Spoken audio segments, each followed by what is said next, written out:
होता है।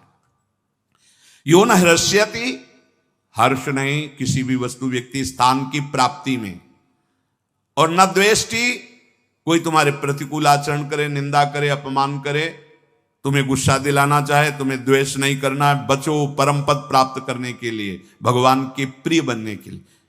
यहां जो तात्पर्य है प्यारे को, मतलब भगवान कह रहे भक्तिमान्य स में प्रिय, सब मेरे को प्यार करते, मैं उसको प्यार करने लगूंगा।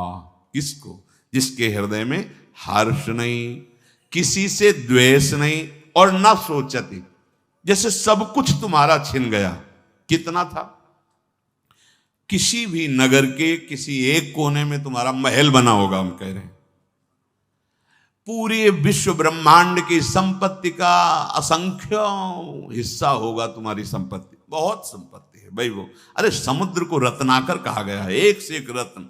भूमि में अष्टम धातु ऐसे प्रकट होती है, जैसे गेरू पीली मिट्टी, ऐसे चांदी सोना भूमि में है। इसी भूमि में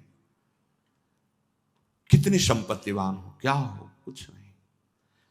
अगर नष्ट हो जाता है तुम्हारा, तो तुम्हें यह ध्यान रखना है कि तुम हरि के हो। जिसने ऐसे, इसे निमेष कहते हैं, पलक झपकने को, पलक झपकने में अनंत ब्रह्मांड बना दिए, उसकी लीला है। मेरा जो कुछ नष्ट हुआ है, एक सेकंड में वो अनंतों गुना बना दे। भगवद आश्रित कभी शोकित नहीं होता किसी वस्तु व्यक्ति स्थान के नष्ट हो जाने पर। जैसे कोई पधार गया, खूब नाम कीर्तन करो, इतने समय के लिए हमारे साथ आया था, भगवान मंगल करें, खूब नाम कीर्तन, खूब उत्सव मनाओ, रोना मत। जितने आंसू गिरेंगे वो नाक लार ये सब दुर्गति का कारण होती है। अगर आप पुत्र को प्यार करते हो, अपने परिवार को प्यार करते हो, वो पधारने जा रहा है, तो बैठ के नाम कीर्तन करो, रोने की जरूरत नहीं है।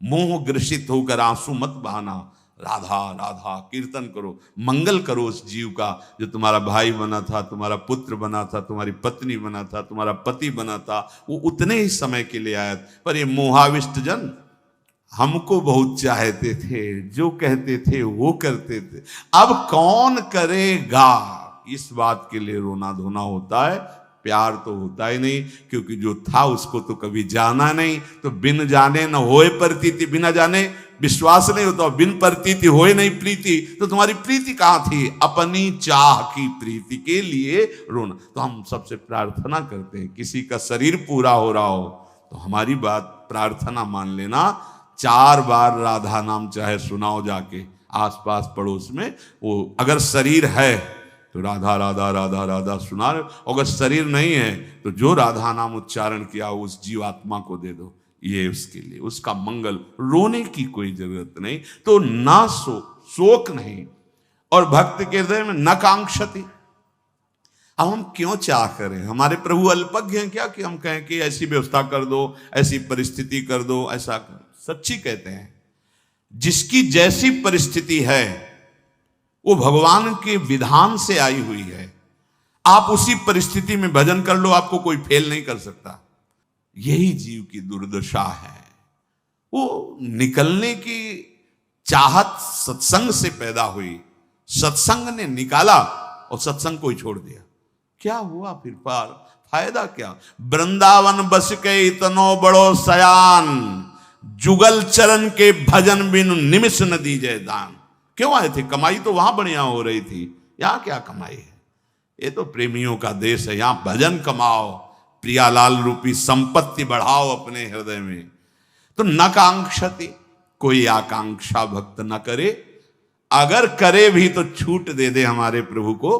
तो भगवान ने कहा है अर्थार्थी आर्त जिज्ञासु ज्ञानी, मतलब आपको भक्त ही माना जाएगा, पर छूट दे दो कि प्रभु यदि मेरी मांग से आपका भजन ना रुके तो आप दे देना, अगर भजन रुके तो प्रभु मत देना, ये आपके ऊपर छोड़ दिया।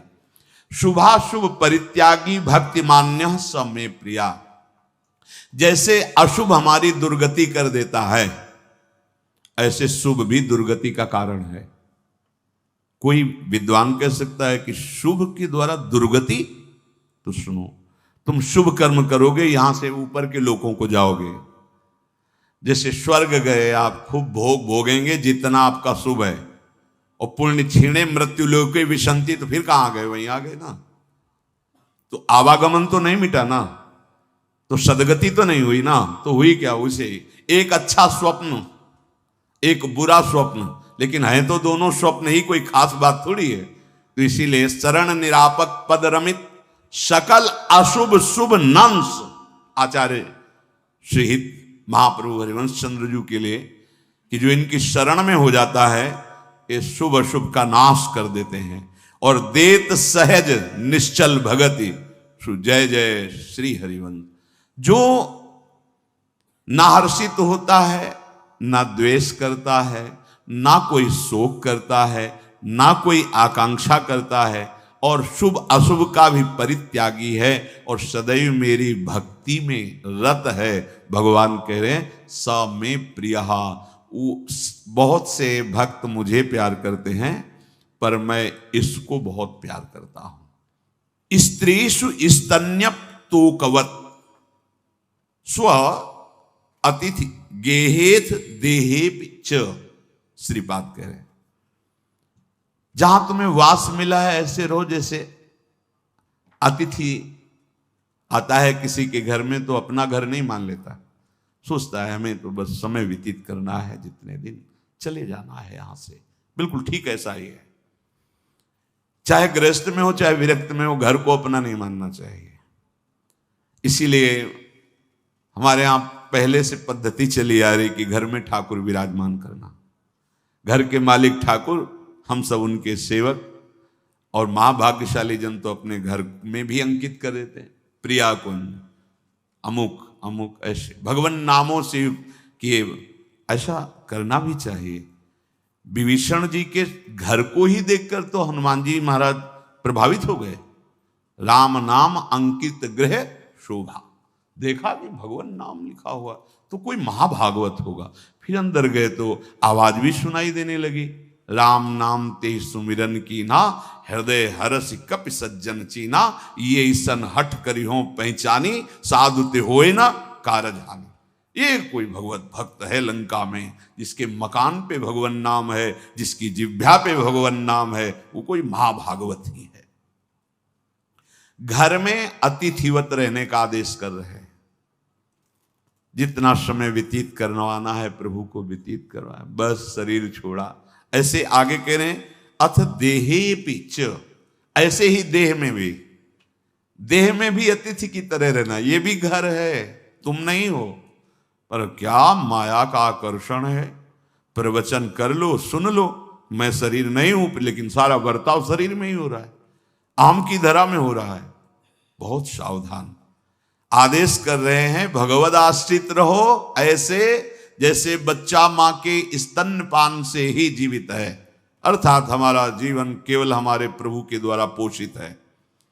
महलों में राखे चाहे झोपड़ी में वास दें, आपका आपका आप जैसा ज्यों ज्यों राखत हो त्यों त्यों रहियत हो हरि, हे हरि आप जैसे आप। घर में अतिथिवत रहो, अभिमान मत करो मेरा घर है। और शरीर में भी ऐसे ही अभिमान मत करो कि मैं शरीर हूं या मेरा शरीर है। भगवान ने ये शरीर दिया है, बड़े भाग मानुष तन पावा, भगवान ने दिया है। ये सुर दुर्लभ सदग्रंथन गावा, काहे के लिए मिला है? भजन करके भगवत प्राप्ति के लिए। कैसे होगी भगवत प्राप्ति बता रहे हैं, रोज सत्संग में वही चर्चा होती है। देखो शास्त्र है दुग्ध,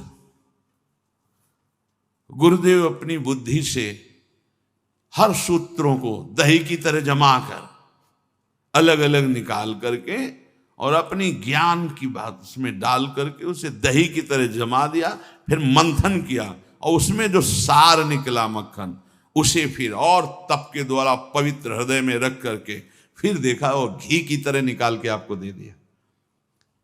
इसीलिए कहा जाता है कि संत समागम से बढ़कर कोई भी साधन नहीं।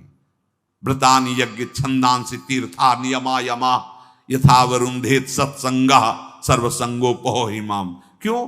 क्योंकि कोई मेहनत नहीं करनी पड़ी, सीधे घी मिल रहा है, बस उसे स्वीकार कर लो। तुम शास्त्र स्वाध्याय करते तो तुम्हारी बुद्धि के अनुसार उसका भाव आता। और जब महापुरुष जन शास्त्रों को देते हैं, परोसते हैं हमारी श्रवणेन्द्रिय से हृदय में, तो वो अपनी स्थिति से उसका भाव दर्शन कराते हैं।